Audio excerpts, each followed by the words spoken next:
Welcome back. I'm Matt. I'm Jimmy. We are two average guys. Cheers out there Cheers. to Husker Nation. Hope you're enjoying watching your NFL team play today. Maybe get some enjoyment out of Maybe get football some this year. enjoyment out of football. Yep. Exactly. I know I won't because, Dak Prescott being hurt. Probably going to go 0-8 to start the season, so that's exciting. But let's talk a little bit about Husker football. So first game with Mickey at the helm, and I will say it was, I don't know, it was kind of cool watching him lead the team out of the tunnel. It was awesome. I was jacked, man. He looked he excited. got the crowd into it early. It was a good start. I mean, you could take anything good away from the game yesterday as it was a good start. Really, the first quarter was pretty good. It really was. I wouldn't say pretty good. It was okay. It was okay. Our tackling was better defensively in the first quarter. I think so too. In the first quarter. In the first quarter, I even put a post out there like, "Hey, our defense is looking better to start the game," and then about 5 seconds later, 61-yard run from. Actually, it might have been after that, but 2 of the first 3 series, our defense looked pretty good. That 61-yard run really hurt because it kind of took the wind out of their sails a little bit because they were flying pretty. I mean, the defense was flying pretty high at that point. They were making stops. They looked improved in over a week's time, and that 61-yard run really put a dagger in it, and it didn't really look great after that. No, and Kelly Ashton would have been worse 2 weeks ago. I agree. I don't know if I can disagree with that. I think you're right. Jason asked, "Is it a complete rebuild, or what's your thoughts?" Ooh. I think there's a few things that I want to discuss today. We're going to touch on defense. That's definitely a big topic today. And I think another big topic today is strength and conditioning. Yeah. Especially with our offensive and defensive line. Yeah, I think, we are getting beat in the trenches. We're getting beat in the trenches against North Dakota. We're getting beat in the trenches against Georgia Southern and Northwestern. I mean, we're a D1 football program. We have D1 football players, and we are getting beat and up a lot of on them both are sides of the ball. 4-star recruits. Yes. So, or high 3-star recruits. Someone mentioned yesterday, stop recruiting stars, which, we're getting good recruiting classes, but those recruiting classes aren't panning out for whatever reason. So, Adam Carricker, if you guys watch Carricker Live, he mentioned this on his show last Sunday. He mentioned that at some point, you got to start looking at a couple different people in the organization. One I'm going to touch real quick on the Scott Frost side. And it was mentioned yesterday, if you guys watched any pregame, Bruce Feldman came on. He talked about Frost getting bad advice from some certain buddies within the program. Right. There's one buddy in that program that I can think of that he maybe was getting bad advice from. That's Matt Davison. And Carricker kind of mentioned, he goes, Davison's kind of been just flying high, and nobody's even mentioning anything about him within the football program. Matt Davison could very well be a big problem on giving advice, or what is he doing in the program to help Nebraska? I don't know. I hadn't thought about that. I watched a little bit of Adam last week, but I didn't watch all of it, so I did not see that part. That is a good question, and I don't have an answer to it. Yeah, but so we gotta look at what's going on still. I think behind the scenes, which hopefully Trev is going to kind of unfold some of those things and figure that out. We gotta give him that chance to do so. But I like Mickey. I like his energy. I like his energy on the sidelines. Something that we haven't. Right. Man, something that we haven't done a good job of is in our last 2 coaches is seeing a coach get fired up on the sidelines. And that was Bo's biggest downfall was the big nationally televised games that we would get blown out and they'd show him on the sidelines yelling at the kids. Or yelling at the refs. Or yelling at the refs. Probably more yelling at the refs. And we've talked about it 100 times on here before. The best coaches I ever had when I played hockey were coaches that would get in your face when you screwed up. Yep. And those are the coaches that you love the most because they're trying to get the best and they out do. of you. And we talked about this yesterday with a few folks. And I'm sure Mickey, because I know Mickey met with the team on Sunday after Frost got let go, and probably told them to keep their mouths shut and not say anything, post anything on social media. Yeah. But the same thing happened in the Bo Pelini after the Bo Pelini fired, and those kids love Bo so much they didn't care. They came out and had Bo's back. Yeah. And we didn't see that at all this week, which I thought was pretty interesting. And Maybe that, maybe the guys have enough respect for Mickey to not do it, which is a good thing. A lot of guys stay on board that way. But just, I don't know. I mean, I like Mickey's energy, like you said, and I think that, he's going to get them up every week, depending on how well the season goes or not well. So we'll see how it all pans out. But. Yeah, and mentioned here, MJ knows recruiting. Absolutely. I mean, look what he did at LSU. I mean, the guy's going to bring offensive recruits to the table. And we've seen that already. This year, we have guys that he brought to the table that I think is going to make a big difference for Nebraska football. Those guys aren't going to leave if Mickey's there. We're going to keep those guys there. Thompson's going to stay there. If Frost leaving or Frost getting fired is not going to change Thompson's mind. I think Purdy's going to stay. I think those guys are fine. I think we give Mickey, as Justin says, give Mickey the season and next season sort of a probationary contract. Listen, he had 6 days to prepare these guys for this team or for this game. Yeah. 6 days against the number 6 team in the country. Who, guess what? Yes, they have a defensive-minded head coach who has improved that defense. They still weren't great. We saw some holes in that first half that we could have exploited that we just didn't. Part of it, which we'll get to, is the offensive line. But big part. I think we have to be able to build, again, James, build that identity and get that head coach in here. And that head coach has to know what they're doing. And a lot of what we keep hearing about Frost is that that identity wasn't there, and he was inconsistent, and time management of his own coaching self was not good. And so we have to have somebody that can come in and, whether it's Mickey or somebody else, and establish that identity for Nebraska. And right now, we don't have an identity except that we suck. Yeah. That's our identity, is Nebraska's not good. We're not a top-tier program. We're not a program that people want to come and play for. You're going to hear these things over and over and over and over again as we continue to lose games. And as much as this sucks to hear, a lot of it's correct. I mean, a lot of those things are going to turn away recruits when you're like, we're pretty good at offense, but hey, we're okay on defense. Like, what do you want to be? Nebraska was always fantastic on defense, which always really helped our offense. And our defensive line were the strength of our team. We haven't had that in a long time. In the Big Ten, the trenches have to be a huge part of that identity that you play with, and we don't have that. Yeah, well, and, I may have mentioned this before, but I was talking to somebody and they said, do you remember the days when a guy would get tackled and there'd be like 4 or 5 guys around him tackling him in on the tackle? Yeah. We don't see any of that. No. I mean, any of that. And to answer the question from earlier, is this a complete rebuild? If Mickey Joseph does not get the job, which I obviously it's a little bit early to say right now, but I think we have to go for a head coach that has head coaching experience, if you ask me.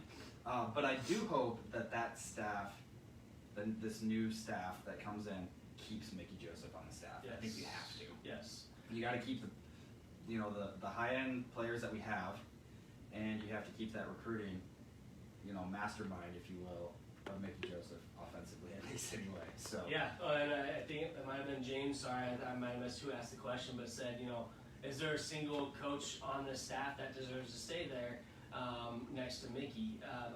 It's hard to say because most of these guys are new and they've only had a couple of games so far, and the head man got fired. So it's hard to say. I mean, at least early on yesterday, I had heard some things that Frost kind of got the reins pulled back on him as far as play calling goes, and then mid-game he was taking it back, and I don't think that's a recipe for success. Yeah. So early on it seemed like the coaches were coaching the way that they wanted to, and things looked pretty good. Yeah. But obviously it didn't go that way the whole game. Yeah. So it's hard to say who's going to be sticking around. Yeah, Chris here mentions, it doesn't matter who the O-line coach is, we need new players in the O-line. I'd like 50-50 on that comment. I definitely think we need guys with, and we've talked about this before, they need to be headhunted. They need to be out there. I'm going to kill the guy across the line from me. Well, and when we did the show with Matt Herzog, yeah. That was when Corcoran was just kind of starting, and he said he's a prick, and that's what we need. Yeah. And I thought he was awesome then, and I don't really know what happened. Yeah. He's just not nearly as good. I don't know if he's got some injuries or something in the head or but whatever it is. To that same point, what we talked about with Verzal and what he talked to us about is those practices were torture. They got their ass whooped in practice by their own teammates, and their own teammates, their goal was, I'm going to kick your ass. Yeah. And you're not going to like it. On the offensive side and the defensive side, oh, you want to come get me? You got to catch me. Right, or do something about it. Yeah. And that's how you make your teammates better. That's how you get better. These guys were bleeding and taking ice baths after practice, every practice that they had to. Not because they wanted to, they had to. And then when it came to game time, like, the game was easy because our opponent was not as strong as the guys we played against in practice. And so Scott Frost took away tackling in practice, which I, for the life of me, do not understand that piece of it. It's like these last few coaches we've had, it's like, what are we doing? Like, Riley was making things like optional. And it's like, what? Yeah. So I don't get it. Practice was optional, weightlifting was optional under Riley, and then Frost, we're not going to tackle at practice. And before the season starts, guess what? You had a pretty good camp. We're going to give you a black shirt. Why? Because they played well in practice. Again, practice is great. You need to have a good practice, but not the way, apparently not the way that they were practicing on the field, and that's the biggest issue. Well, and I did like that Mickey came in and took the black shirts away. I mean, make them earn it. Definitely make them earn it. But another thing I heard was Mickey got rid of music at practice. Why is there music at practice? You have to be able to communicate. Yeah. You have to learn to communicate together. Yeah. And if there's a bunch of music playing, and maybe other schools do that, I'm sure they probably do, but it just didn't make sense to me. Yep. Yeah, far cry from Osborne, absolutely. And the guys that we talked about that played with Osborne, they just hated their practice. They're like, we were scared to go to practice. I loved it. Well, that's fantastic. My dad used to ref their practices on Friday before the games, and they were walkthroughs, but Osborne would say, if anybody flinches on that O-line, or if you think someone does, flag them and tell me who it is, and I'm going to rip them, and they never got false start penalties. Just saying. I will say that our penalties have not been a killer for us. They really haven't. More disciplined. Definitely more disciplined. More disciplined than the last 4 years. Penalties. But here's a few things that Mickey did right away when he got the reins. He said, all right, your black shirts are gone. You have to earn them. 1. 2, we're not going to have Sundays off anymore. Sundays, we're practicing. You get your Monday off. Sunday, after the game, we're going to practice. Because guess what? We're It's going to fresh in fix your mind. things. We got our ass whooped yesterday. Exactly. Let's go ahead and get this fixed. And then the tackling in practice. That's huge. I mean, he doesn't want these guys on. You see these guys get social media posts the day of the game. They're not focused. They want that attention on social media. They're posting all their videos and dancing and doing all this stupid shit on social media. That's another thing that we've talked about with NIL. It just ruins things. And it's all about me. And I get you can do the schedule post, so you can put something that, hey, it's going to go out right before game time. I get that. 'Cause you see, if you're on Instagram, you follow any of the guys, that's what they're doing, I'm sure. But get off the damn social media. Like, that's not going to help you win games. And then you see some of those guys that are constantly on social media. You see their gameplay. It's like, dude, like, what? Get off your. Maybe focus a little bit more on the game than what you're doing. Yeah, I don't want. I don't want to. There we go. I mean, we may call a few people out, but I'll keep a few things to myself at this point. Yeah, so Rich mentioned 68 years old, has seen a lot of Nebraska games. Defense is the worst he's seen, non-existent. Nobody's playing very good, slow at all levels. Slow at all levels is a good point. Here's how you fix it: strength and conditioning. Again, you got to look at Duval. Like, no one's talking about Duval either. Carricker mentioned it for the first time last Sunday. He's like, I try to stay away from it now. I think you have to because, and Andy, we've said it just a few minutes ago. They suck. Like, we get it, but what do we got to do to fix it? And strength and conditioning is a big piece of it. If we can't keep up with the other team, Oklahoma's a good team. Number 16. It's very unfortunate that Mickey's first game had to be against Oklahoma. You know, if we would have fired him after, I mean, I can't really say we would have fired him after 1 or 2 games. I don't know. If it would have been a different scenario and you were playing, you know, North Dakota, say, whatever it is, I think, you know, we come out with a win and there's a lot of positivity from it. Yeah. I think, you know, we win. If Mickey's at the helm, I think we win that North Dakota game by more points than we did. Yeah. I think we beat Georgia Southern, you know, but it's hard to say. Yeah, I mean, but you have a much better chance at winning the battle if you touch somebody. And when you see guys, we don't like to get down on players, but man, Bryce Benhart is killing us. How many sacks did they have yesterday that came off the left side of their defensive line and the right side of our offensive line? Stick a tight end over there. Get a running back over there to help with Benhart because, man, if you're not going to put someone else in there for him, take him out. There has to be somebody. We got guys his size and bigger that are redshirt freshmen, sophomores, that are not getting the opportunity to play. Get them in there. It can't be worse than that. I mean, it can't be worse than one of the biggest guys on the field not touching someone. Yeah, there's 3 other sacks for sure. You watch the replay, and right by Benhart, he's standing there going like this, didn't touch anybody. Nobody. And guys went both sides of him. Yep. And like at least hit somebody. And maybe that was the problem, but take the inside guy. What do we got? Gabe says chin strap has to go, and Duval needs to take a lot. Right, chin strap. I love it. I haven't heard chin strap. That's funny. It's a good one. But I don't disagree. And we talked about it last week. Like at some point, what are we doing on defense? Like what is Chenander not doing? Which Mickey did reassign him a different role on defense. Right. Safeties. And I think Rude a different assignment on defense too. I'm not entirely sure exactly what everything was, but they did reassign a couple of different things, a couple of different guys to a couple of different spots, but. And early on, it really looked like, man, maybe we did, shore some things up. Yeah. And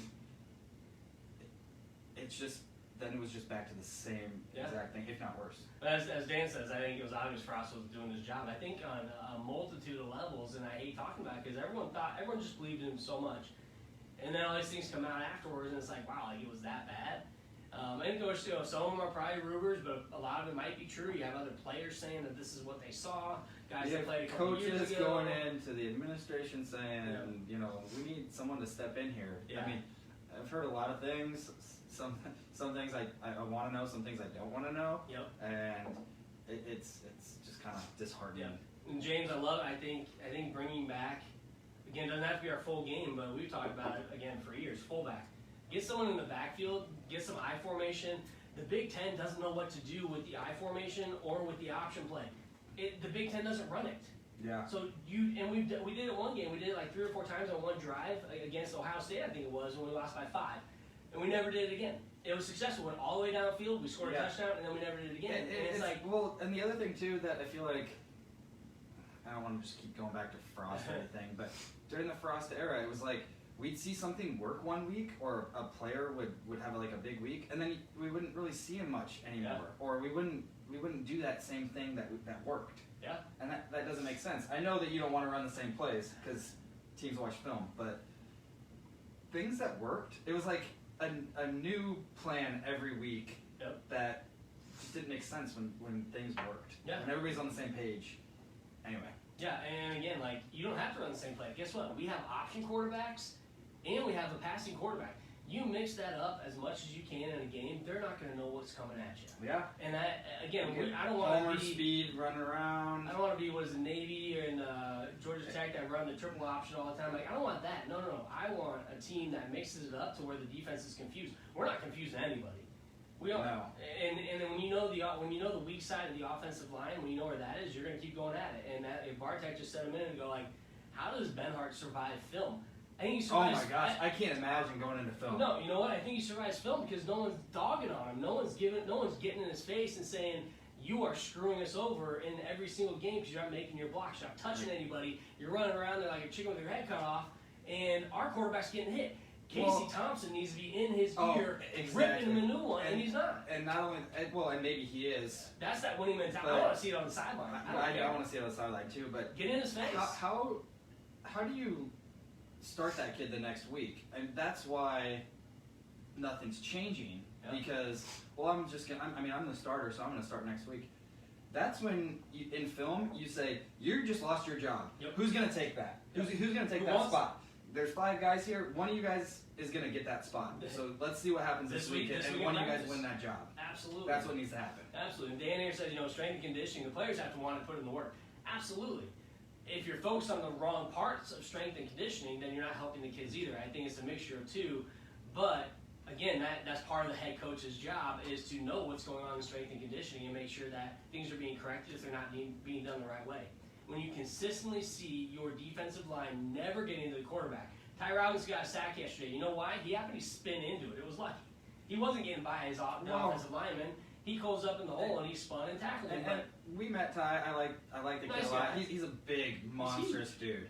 And we talked about this a little bit. I just don't know that a 3-4 in the Big Ten works. No. And I'd have to look across the board, across every team to see what type of defense they run. It has not worked for us. No. In the last 2 coaching Having 3 staffs. linemen and 2 edge rushers, and our edge rushers aren't getting to the quarterback either. They're going up against guys that are an edge rusher's not I'm getting not to a the coach. defensive lineman. I'm not a coach, so I mean, I'm just throwing this out there. But what we're doing is not working. No, on any front of the game. I mean, we still have. We're not getting pressure to the quarterback, and they have time, and they're hitting open guys. So how do we fix that? Yep. What needs to change? Yeah, and it's frustrating because, again, on defense, we were open field tackling. We made some great tackles in the open field, which we haven't done in the last 3 weeks. But after that, it wasn't us missing tackles. It was them just making holes and us not, again, filling those gaps to get the holes filled. And then also getting burned on defense. Like, their wide receivers were burning us. We were behind. And that's a recipe for disaster because they know they can beat us deep. Dylan Gabriel's got a decent arm. He's not great, but he's got a decent arm, and he beat us deep more than once. Right. And he knew he could because, hey, we're going to do a little play action. Or, guess what? Your defensive line, your linebackers, you can bring a blitz all you want. We're going to kill you on the blitz. We know how to do that. And your defensive linemen aren't going to beat our guys one-on-one. Your edge rushers aren't going to beat our guys one-on-one. So guess what? I'm not worried about you sacking me, so I can stand comfortably in the pocket and drill one down. Well, and the one he drilled downfield, he should have hit him for a long touchdown, but he overthrew him a little bit. And I mean, it was just like, oh man, seeing that, this could get ugly. He overthrew a few times in that first half. I'll be honest, guys, I didn't watch the second half because I couldn't. I was like, I got, and if you follow 2 Average Guys, which hopefully you do, I literally went and did dishes, laundry, and I took a nap, and it was great. It was the best afternoon ever. For the first time since the Big Ten championship blowout loss to Wisconsin, Yep. I did not watch the second half. I watched the first play of the second half, 21-yard catch by Palmer, fumble, and I said, this isn't fun. I'm going to do something fun. So I did something fun. Yeah. And I'm Absolutely. sorry to say that. It's been a long time since I haven't watched the rest of the game, and I followed a little bit on Twitter. Yeah. I just couldn't. James, you're welcome anytime you want, buddy. We'd love to have a guest on the show that is a fan as well, and that You don't even need to bring beer. And we don't even care if people don't agree with us. Like, it's always fun to have disagreements. Unless you don't want to drink Busch Light. Exactly. But it's just frustrating again as a Husker fan to 49-14, and again, Jimmy mentioned it when I got here is. I think Venables kind of took his foot off the gas. And thank you, Venables. That's very kind of you. But if it was the other way around, I'd be like, hey, run the score up, right? He's got a lot of respect for Nebraska. And, someone was talking about it. Yep. 5 years ago when we hired Frost, what happens if we go after Venables at the time? Yeah. He maybe comes here. Maybe. That was just thrown out this week. I thought that was interesting. Yep. So Chris mentions Purdy is a bright spot. Good speed, willingness to put his body out there for yards. I was a little surprised. I think from the first half and what I watched in the first half is Casey never took off running, maybe once or twice. I know he's not a natural runner. But he had 3 rushing touchdowns the week before. Yep. And there was a few times where I thought he should have. Yeah, exactly. He had the space. Yep. And, playing against Oklahoma is a little bit different, but he had their number when he played them last year in a shootout for Texas. So Yeah. I thought we'd maybe see him run more, and he had a couple opportunities that he could have. Not that really would have changed the game that much, but he could have gotten a couple first downs, maybe gotten a few more points, maybe swung the field position a little bit. But so it's funny you talk about field position. Last year or the last 3 years, and you go back 4 years across the entire tenure that he's been here, our special teams has been god awful. We now have a punter. We have a field goal kicker. We have things good going on special teams. So I'm thinking, hey, this is going to be great. We're going to turn things around, get some of those close wins and close games. When it's one possession game, or we can tie it, or go into overtime, whatever. And it's just, we don't even have a chance to see what our special teams can do. The punter's solid, but then they still go 85 yards on us for a touchdown in 7 plays or something, So it's not. It is nice to see. It's not. I don't miss the 7-yard punts. No, not at all. Stuff like that. Lyle mentioned, we don't play as a team. There's that chemistry. I think when it comes to that, again, we talked about the social media stuff. There's a lot of much different generation from when we won the titles in the 90s, of course. But it's a lot of me me type attitude. I know we talked about this last year because I remember saying the exact same thing. It's a lot of look at me, look what I can do. NIL is coming into play now, and social media is a big part. They want to be focused on them, but we're not playing as a team. 100% we are not playing as a team because guys are not picking each other up. They're not getting in each other's face when someone screws up. That's a teammate. If you mess up, guess what? I'm going to tell you messed up, and then we're not going to do it again next time. Right. We're going to get better, but we're going to do it Be as a hard team. on each other. Yeah. When you need to be. Yeah. I played, Buddies off the field, hard on each other when it matters. I played baseball with my brother in high school, and man, if I was catching, I had something wrong, or I ran the base paths wrong, he'd get on me, and then next thing you know, he's coaching me. Like, that's what you do. You pick each other up. Yep. We have a lot of young guys on the team still, but man, you got to teach them. You got to coach them. We have a lot of veterans and a lot of young guys. So let's be a team and coach each other. And I think that's one thing that Mickey is going to focus on is, it's not about you. It's about Nebraska football. Right. It's not about you. This is about us as a team playing together, winning together, and that is what is going to change that mentality of Husker football and anybody coming to the program. Yeah, I mean, I liked that was essentially the first thing he said publicly. Yep. Was that this isn't about, it's not about him. It's not about Trev. Yep. It's not about the next coach. It's about everybody coming together, basically, and figuring this thing out. Yeah. Well, and Jay mentions get rid of Chenander was done in 5 years. Now, in 5 years, last year we had one of the best defenses in the country overall, but we also had Cam Taylor-Britt. We had Joe Doman. We had Deontay Williams. We had some ballers on the defensive side that, luckily enough, came back for one more year before declaring for the draft. Ben Stilley. Again, some of these guys that you're like, yeah, they were great players, but did they have that much of an impact? And we thought we wouldn't have a huge fall off, but now we're been proven wrong that they were a huge, huge piece of probably keeping that team to play together as a team. And we lost the defense had gotten progressively better every year. Obviously, it's a big step back so far this year. Yep. But I think Chins is on the chopping block. He certainly is. Find Kenna or whatever her name was from the first season. That's only one season that she commented. Yeah. But I mean, I think whatever happens with this next coaching staff, I mean, I think we got to find a new DC. As much as it pains me to say that. Yep. Because we had gotten it better, and the defense kept us in all those close games last year. That was the reason that we should have beat Michigan State last year. We didn't have an offense last year. And Michigan State got 0 first downs in the second half last year, and still ended up beating us in overtime. But we got to make changes. Yep. And we're 4 and 15 in our last. I don't know. Not good. Not good. But I think to that point, I can't remember who it was who asked, is this complete rebuild? I think it's probably about 90% rebuild. Unfortunately, we didn't really get into that rebuild mode when Frost came on board.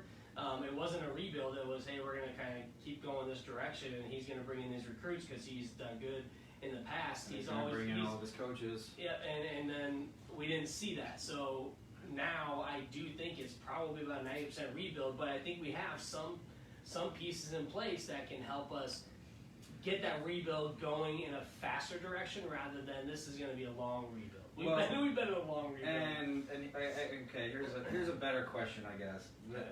Whoever the next coach is, do we want him to bring his whole coaching staff with him the way Frost did, or do we want him to come in and maybe keep a Mickey Joseph or whoever he feels is right fit on this coaching staff already, and then maybe he brings a few guys with him, and then maybe he pulls a few coordinators from elsewhere. I mean, that's probably what I would think would be the best call, but I don't know exactly how it's going to look just yet because we don't know who the next coach is. Yeah, and we're not going to know who the next coach is until after. And if we know before the end of the season, I'd be shocked. Maybe bowl game time, depending on if that coach is going to be in a bowl with the current team. Maybe we find out championship week or something. Yeah, if it's a current. Kind of like we did with Frost. It all depends on if it's someone in college or someone in pro can play a part too. But again, right now I don't care. right now, And that's all everybody cares about. right now, what That's all I care everybody wants to about, talk about. I do care about these kids on the football team. I want them to play well. I want And Mickey get to put better. a fire under their ass, and the season is maybe not lost. I still think there's opportunities for wins. You got your Indiana, you got your Iowa. Guys, Iowa is not good. We may not be good either, but Iowa sucks too. So I really hope we get that win this year. But I think that there's opportunities for wins still, and getting Mickey. We have a bye week. I think getting Mickey to Which really is big for Mickey right now. That's huge. What the next game looks like. I don't know if we'll do a show next week or not. Yeah. It's up to you. We'll have to see. We'll see. But what the first half of the next game will really tell a lot. I Yep. feel like. So I'm looking forward to it. Yeah, absolutely. And I think you got a couple weeks now, not 6 days, to really get things moving with your team and really get some things established on both sides of the ball. As a head coach, I'm hopeful. I'm hopeful for a few Big Ten wins. Again, We need to beat teams like Illinois, Rutgers, Indiana. Maryland. I don't think we played not Maryland, Indiana. We definitely need to. There's teams out there We need that to steal a win against Iowa or Wisconsin or somebody like that. Wisconsin lost. Minnesota's probably last going to be a week. tough one. Minnesota's going to kill us in the trenches. They will. They And- have for the last few years, Yeah. and they're looking pretty solid. Yeah, and I think Iowa might too, but if we can get some things built in place but prior to By that games time, like that, we got some time maybe to get a few to wins, get there. build some confidence. The Right thing- now, I think our guys don't have confidence either. I think that's a big thing. And you're right. I agree with you on that. But the one thing is, if you're on that football team and you're a second, third string guy, whatever it is, this is your opportunity to get yourself maybe on the field. Yep. Maybe on the field for years to come. That's what I think I like right now is that it's kind of a fresh start, and Oklahoma first game kind of tough, obviously, but now I think guys need to try to step up and say, hey, I chose Nebraska for a reason, and the guy in front of me is struggling. Let me bust my ass at practice this week, and maybe I see the field, and maybe I make some plays, and you went from maybe thinking you weren't going to play this year to now you could start by the end of the season. So I really want to see what happens with some certain players if that does happen. We're looking at some of the guys on the offensive and defensive side of the ball, linemen that aren't playing, that are ginormous. Like, Right. again, freshman, redshirt freshman, sophomore. Like, we're seeing guys that are young, but for God's sakes, give them a chance. Mm-hmm. Give them a chance to get in there and prove something. But if you're continually saying, "Oh, we're watching film and you struggled, but we're going to keep you in there," no, you haven't struggled. You failed at doing what you were brought here to do. We're going to give someone else a chance. But if no one else is trying to take that chance, they're not going to do it. You have to show that. And the defensive side of the ball, if they're not challenging Benhart and he's doing good in practice, well, then they're not doing the right thing in That's practice. the thing. I mean, that's what's tough. Like, maybe Benhart is really good at practice. But the game film, And the then- game and film then- says and, enough. and then the game, I don't know, maybe it gets in his head, or maybe it's a noise, or Yep. it is different playing the game than Yeah. practicing. But I was always better in the game than practice. Personally, I hated practice, but it was because it was hard. Yeah. It was tough, So- and that was why you were good in the game, because you bust your ass at practice. Yeah. So James wants a long-term deal for Mickey. Let him start the rebuild. I don't hate the idea. A lot of the argument against that is going to be he doesn't have head coaching experience. Exactly. But maybe that's what we need. Maybe we need a strong recruiter that can bring in a good coaching staff, build a strong coaching staff, steal some guys from LSU maybe that were at LSU that Brian Kelly did not retain. To help come and build the offensive defensive side of the ball. He knows people. He's got a lot of contacts. So let's get some people that can come in and build that team around him. I don't hate the idea. I don't hate the idea. I say you see, how the rest of the season plays out. How we compete in these Big Ten games, like Illinois, or Rutgers, Indiana, teams we should beat. Then how we also look against teams like Minnesota, Wisconsin, Iowa, teams that have had our number for years. Because he's going to have no problem recruiting offense. My worry is, and this is going to happen with no matter who we bring in. I usually have a defensive-minded coach and an offensive-minded coach. Usually you don't have somebody that can bring both together as a head Right. coach. So it would all depend on who's the defensive guy that's going to be recruiting, because we have to have somebody that's doing a better job on the defensive side of the ball to help us improve and keep improving down the line and keep getting those strong recruits to come in and make a difference on the team. And, something that we haven't really talked about, and maybe we have over the years, but we seem to get a lot of high-profile recruits, 4-star recruits at skill positions, which is great. Yeah. Quarterbacks, running backs, wide receivers. We need to kind of turn our focus on getting offensive and defensive line big-time recruits. And I know that's hard because they're going to go to Clemson, they're going to go to Alabama, they're going to go to Oklahoma. But I think that needs to be kind of where we start because that's our biggest downfall right now is that the offensive and defensive lines. Yeah, and one thing that James also mentions here too is we talk about the portal and what's going to happen. We haven't seen anything yet. Sometimes players hit the portal immediately, but what's going to happen at the end of the season? What I heard was August 31st was the cutoff of when you can enter the transfer portal. So for this year, okay. For this year. So people were like, why aren't we seeing guys enter the transfer portal? Because if you're in the portal on August 31st, you can't leave until whatever next date is. Yeah. So you have to stay at your current school. Yeah. And so when that opens up, we'll see. Yeah. What I'm nervous about, what I saw somebody tweet about yesterday was a lot of schools are probably going to try to want to get Allen to come as a running back to their school. Hey, and listen, he's an offensive guy though. So Mickey's an offensive guy. Right. So again, to James' point, if you're looking at Mickey and you're like, hey, we want you, then he's actually getting playing time this early. Yes. So there's a possibility that he stays. But he's looked good so far. He runs hard. Yeah. But I really hope we don't lose him. We have a plethora of running backs, which is great. But I think no matter what, you're going to see some guys get in there and hit the transfer portal, which is going to happen no matter who the coach is, no matter what the year is. It doesn't matter who's the head guy. But who can Mickey retain, especially if he's the guy that's going to be retained either as a head coach or the offensive coordinator or wide receivers coach, whatever it's going to be. I think that's going to be a offensive huge coordinator. deal. I like the sound of that. I mean, you got Whipple in now, but again, maybe it's like they coach together on the offense when it comes to play calling because co-OCs or something. Yeah, something like that. I mean, I don't know. I think you see a lot of these coaches that are calling plays on the sideline, head coaches. Like you got Jimbo Fisher. You have Leach calls plays from his little note card. He's got a handful of plays on there. He's walking around with it looks like a napkin. It's tiny. But yeah, I mean, we have to start with our lines, like Casey says here too. We've hit on a couple times today. Is we need somebody that can recruit both sides of the ball on the offensive defensive line because, again, in the Big Ten, you win in the trenches. Nebraska won in the trenches with a run game that was phenomenal when we were good. Bo Pelini.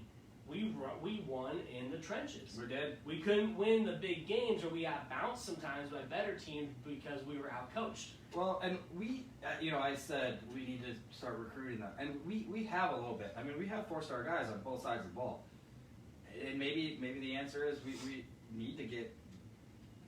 Sorry to say, maybe we need to get better offensive and defensive line coaches to develop them.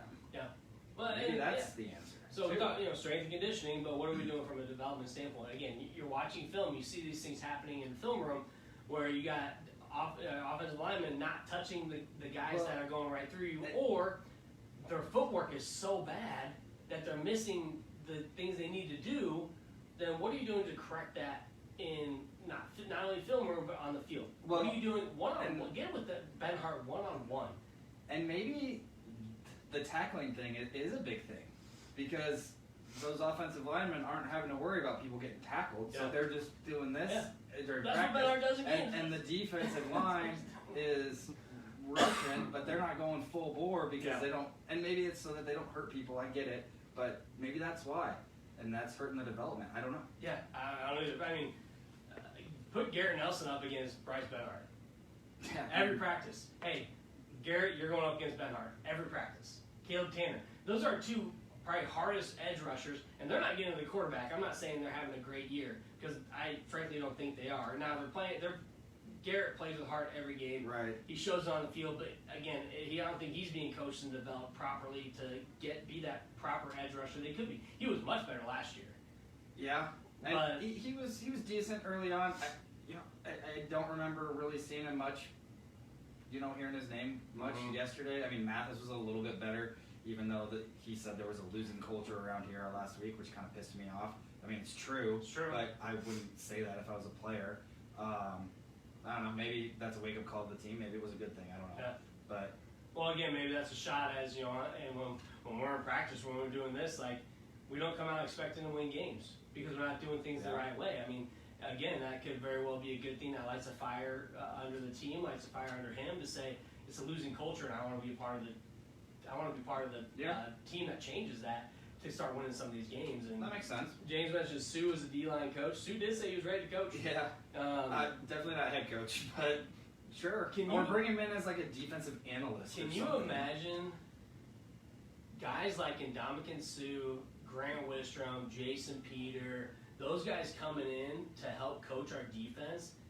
Like, our guys would be crying leaving practice at this point in time. And they'd be crying because they would destroy them. They would go in there day one and be like, what is going on? Do you guys want to know what we did when we were here? Because that's about to be what's going to happen, and you're not going to like it. What's going to happen to you? It's not going to be good. Exactly. Zach Weigert got his Hall of Fame plaque yesterday. That dude could suit up and kick the crap out of everybody on the current Husker team. He is huge. I've been to his house a few times. He's jacked. So it's like, there's a lot of things that we need to fix, and so total rebuild's not out of the question. I don't think it's out of the question at all. I would absolutely love if Mickey were to be given the reins, but I think we got to see how the rest of the season goes. I just really would like him to stay on the staff and be that main recruiter, wide receiver coach, offensive coordinator, whatever it is. And I know he wants the job. Yeah. I'm not saying that he's not the right guy for the job. I just think we need a head coach with experience, or we're going to fall even farther down the line. And Carricker made a good point last week on the show. We don't need a coach that's been winning for a long time necessarily. We're probably not going to get that. If it's not going to be Mickey, we need a coach that has helped build a program up. And there's a handful of guys, you're probably thinking of them now, and so if we get somebody that has had a program that has been struggling and he gets them back to a winning culture, and maybe not getting the championship, that's fine, but let's start with wins, let's start with the bowl, let's start with this again, start we low, need we need a rebuild around here. I mean, we can't just go from what we've been over the last however many years, I can't even think however many years, to the top. We're not going to do that. Yeah. No one can do that. No. Even when Lincoln Riley with USC being placed top 10 in the country is a joke, but even he's not going to do that with USC. There's no way. And what needs to happen is people are going to have to be patient, because that first season with whatever coach we have, it's not going to probably be a 10-2 or maybe even a 9-3 season. It might be a 6-6 season. It might be a 7-5 season. It might be worse than that. It might be better than that. We don't know, but we need to do a rebuild. Yeah. And a rebuild might be 6-6, and then the next year 8-4, and then we win 9 games, then we win 10 games. I know that sucks. I want to win, and I want to win now, but there's no way we can do that without taking it step by step. I would rather lose a game because we've been competitive and we've fought our hearts out. These guys are working hard every single play on both sides of the ball, and lose a game than watch what we're seeing now, to where you don't even, it's like, are you guys even getting dirty on the line? Are you getting dirty out there? I know we lost a lot of one-score games over the last 4 or 5 years. But I'd rather lose a game by 10 points when they kick a field goal late to kind of separate that out. But it was like a back and forth close game. Yeah. Could have gone either way kind of game. Yeah. But we win, more than we lose, I guess. I'd rather see that. Yeah. So, So beats 3 and 4 win seasons. Chris, I think those 3 and 4 win seasons, which we might have another one this year, I mean, that is what is going to kill any sort of potential recruiting down the line, unless you have the right guys doing the right things in the coaching room. Yeah, to bring it's the right already guys hard in. enough to recruit kids in Nebraska because it gets cold.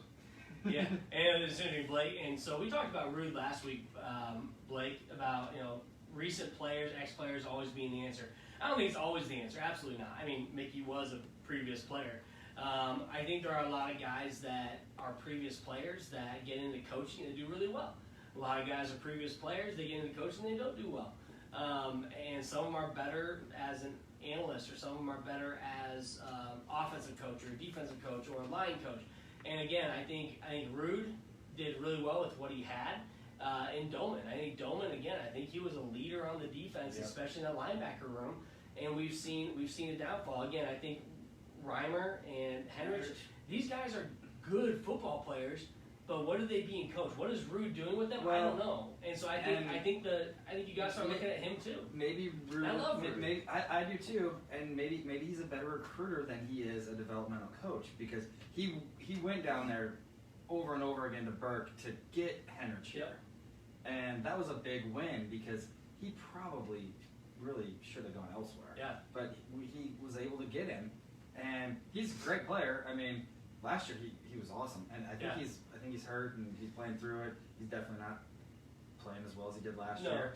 But I think maybe he's a better recruiter. Maybe you keep him as a recruiting linebacker. Look at Held. I mean, Held was a he was awesome. recruiter, but then we didn't see that transfer to development the field. with the running backs. I mean, we went to an event that he was at and he spoke, and when we left, we're like, man, if that guy came in and came into my living room to recruit me, my parents would be like, we want you to play for him, and I would be like, I want to play for him, So I think, again, there's player development needs to be a big focus. Player development, strength and conditioning, get the right people in place. Yep. Rebuild that all. We got it all. We got it all figured out right here. We got right here. Let's we're gonna hop on, and we're gonna coach too. We're gonna all be I've heard a lot of people say that too. Armchair quarterbacks. I mean, you don't have to pay us that much. Like, we don't get paid to do this. This is just fun. But I mean, you can pay me $500,000. I'll do it. I don't care. That sounds great to me. I know. I would take $500,000. I don't make that. Exactly. Anyways, I think that's all we got. I don't got anything else. Jimmy, you got anything else? No. That was a fun, Joe. All right, that was fun. Again, it's hard. I know, like Micah said last week, like, appreciate you guys doing this during these tough times, but we've been doing it for 8 years now. We've been losing for 8 years, and we keep doing it. So I know. It's a fun time with you guys. Fun to see what you guys have to say, and I appreciate everyone coming out today. Chris, Casey, Blake, James, Kelly was on there. James, appreciate all you guys. Hopefully, a lot more productive on Saturdays. We're gonna have, again, laundry and dishes yesterday, and then got a nap in. I mean, that was a good Saturday for me. It'll be a nice week off. Nice week off. I can tell you. Enjoy some football. And what I've been doing too is, I used to be, and Jimmy and I used to start this show with talking about all college football, and then we would end with Huskers. Right. Well, we started just focusing on Huskers because people didn't care about everything else, everything in top 10 territory. And it's hard for us to watch every game all weekend, or have to look up stats from every game. So one thing that I started doing in the beginning of this season is really just trying to enjoy college football. Me too. Because as much as it's changed, as much as the transfer portal and NIL is changing the way things are going. And with how bad Nebraska's been. Yeah, and without Brad Nebraska's been, it's like, I just want to enjoy football again. And I enjoyed I enjoyed a couple games yesterday. There weren't a lot of great games on, but I enjoyed a couple games yesterday for a little while, kind of going back and forth, which is what I used to do all the time. So I think doing those kind of things, I think will help, really just try to enjoy football again, because college football is unlike anything else. It really is a lot of fun. And it's so short, and it goes by so fast. Just trying to make it fun again. So that's my advice to you. If you guys do anything else, just try to enjoy football. I'll have to look up the schedule for this next week and see what the good games are. I think that Iowa game for that. Blake, did they have, I'm guessing, rain delay or lightning delay? They had a delay, I know that. I didn't even really see what happened. Yeah, I know 17-0. 17-0 last time I saw at halftime, and that game was just awful. I mean, they had a good field position. They were playing Nevada, and Nevada had a couple of really bad mistakes early in the game that gave them good field position. But anyways, Iowa sucks. Boo, Iowa. Absolutely. Go Big Red, always. Appreciate you guys joining us on the show today. Have a great rest of your Sunday. Absolutely. Go watch some NFL football.